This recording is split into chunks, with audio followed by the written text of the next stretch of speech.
खत्म होगा कलयुग और कैसे होगा कलयुग का अंत और कब जन्म लेंगे भगवान विष्णु अपने कल्कि अवतार में और क्या आप जानते हैं कि कलयुग के बाद पांचवा वो कौन सा युग आएगा? तो चलिए जानते हैं इस वीडियो में। तो वीडियो को अंत तक जरूर देखें। हिंदू धर्म के पौराणिक ग्रंथ में 4 युग का जिक्र किया गया है, सतयुग, त्रेता युग, द्वापर और कलयुग। इसमें से क्या आप जानते हैं सबसे श्रापित यानी कि सबसे खराब युग कौन सा है और ये युग में कैसी कैसी आफत का सामना करना पड़ेगा? अगर नहीं तो आज के वीडियो में अंत तक जुड़े रहे। तो दोस्तों, पौराणिक ग्रंथ के अनुसार 4 युग में से सबसे श्रापित और खराब युग कलयुग को माना गया है और हम जिस युग में जी रहे हैं वो कलयुग ही है। और शायद मुझे बताने की जरूरत नहीं है कि दिन प्रतिदिन कलयुग की हालत बद से बदतर हो रही है।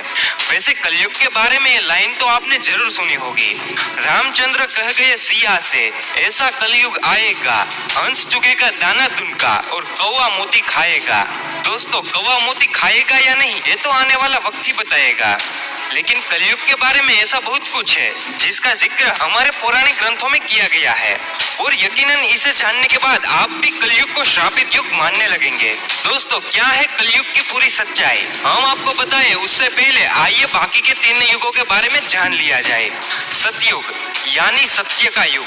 दोस्तों, सनातन धर्म का सबसे पहला युग है सतयुग, जिसे सत्य का युग भी कहा जाता है। पुराणों में सतयुग की कालावधि 17,28,000 साल बताई है। सतयुग में प्रतीकात्मक रूप से 4 स्तंभ थे, तप, सत्य, शुद्धि और दया। आप इन्हें धर्म के 4 पैर भी कह सकते हैं। इस समय इंसानों की लंबाई 32 फीट हुआ करती थी, यानी जरा सोच के देखिए कि उस समय का इंसान लगभग 21 हाथ जितना लंबा होता था। सतयुग में इंसानों की आयु भी काफी ज्यादा हुआ करती थी। उस समय का इंसान 10,000 वर्ष से 1,00,000 वर्ष तक जीवित रहता था। सतयुग में धरती पर पाप की मात्रा 0 होती थी, यानी पाप क्या है वो सतयुग के लोगों को पता तक नहीं था। उस समय के लोगों में पुण्य सबसे अधिक हुआ करता था, यानी कि सतयुग में जितने भी लोग थे सब के सब पुण्यात्मक थे। राजा हरिश्चंद्र की कहानी तो आप सबने सुनी ही होगी, जो अपने पूरे जीवन काल में सदा सत्य के मार्ग पर ही चले थे। यहाँ तक कि सत्य के लिए उन्होंने अपना और अपने परिवार का बलिदान भी दे दिया था। राजा हरिश्चंद्र भी सतयुग के समय ही हुए थे। त्रेता युग या फिर रजत युग। दोस्तों, सनातन धर्म का दूसरा युग त्रेता युग को कहा जाता है। इस युग की कालावधि 12,96,000 थी। इस युग को रजत युग और बहुत से लोग सिल्वर एज के नाम से भी जानते हैं।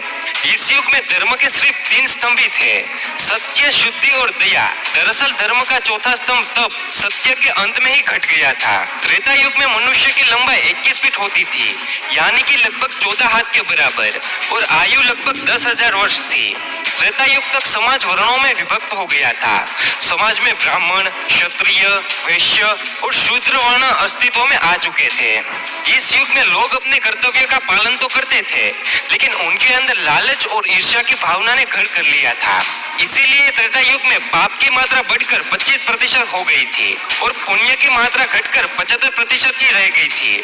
जहाँ इस युग में भगवान विष्णु अपने वामन और राम अवतार में अवतरित हुए थे, तो वही इस युग में बाली और रावण जैसे महान राक्षस भी हुए। बाली, जिन्होंने भगवान वामन को पूरी धरती दान में दे दी थी, तो वही रावण जिसने माता सीता का अपहरण करने के बाद भी उन्हें छुआ तक नहीं। द्वापर युग। दोस्तों, सनातन धर्म का तीसरा युग द्वापर युग को माना जाता है।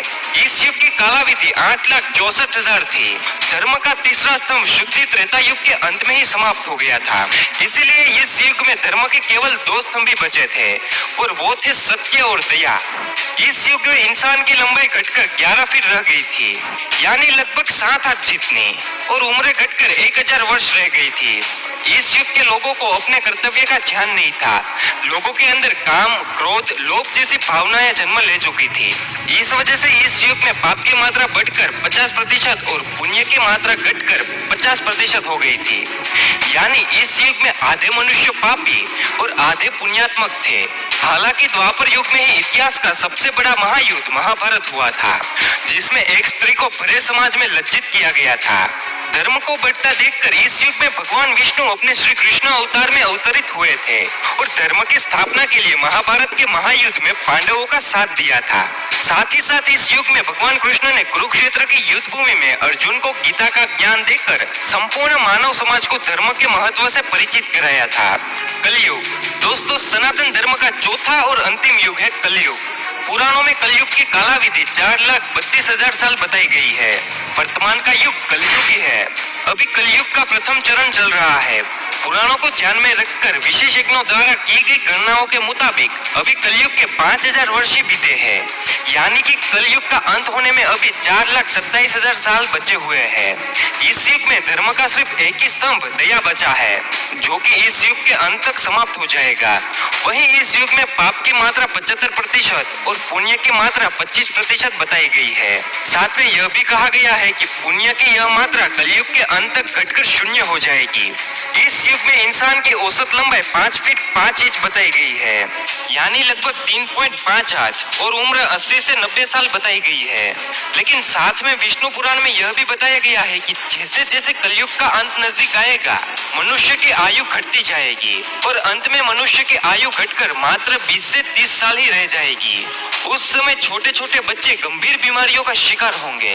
कम उम्र में ही बच्चों के आंखों पर चश्मे और बालों में सफेदी छा जाएगी। हर इंसान रोग से परेशान होगा। बच्चे से लेकर बूढ़े तक कलयुग में हर कोई चिंता से घिरा हुआ रहेगा। कलयुग के अंत में विवाह एक प्रकार का समझौता होगा। जिसके पास पैसा होगा, स्त्रियां उन्हें ही अपने पति के रूप में स्वीकार करेगी और जो दहेज देगा उनके घर ही स्त्रियों का विवाह होगा। लोगों में एक दूसरे के प्रति समर्पण और सम्मान का भाव समाप्त हो जाएगा। रिश्तों का महत्व नहीं रहेगा। पति और पत्नी एक दूसरे के प्रति ईमानदार नहीं रहेंगे।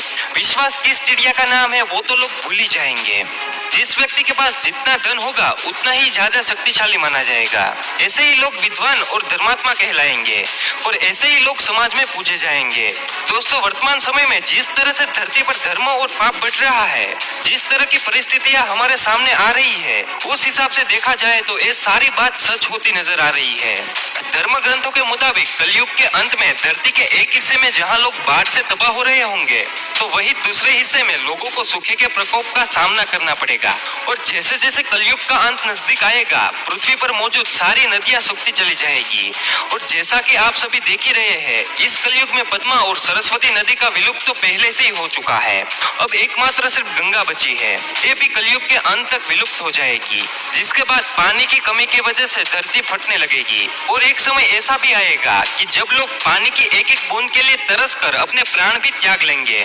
उस समय धरती पर चारों ओर सिर्फ अधर्म का बोलबाला होगा। लोगों के हृदय से दया भाव समाप्त हो गया होगा।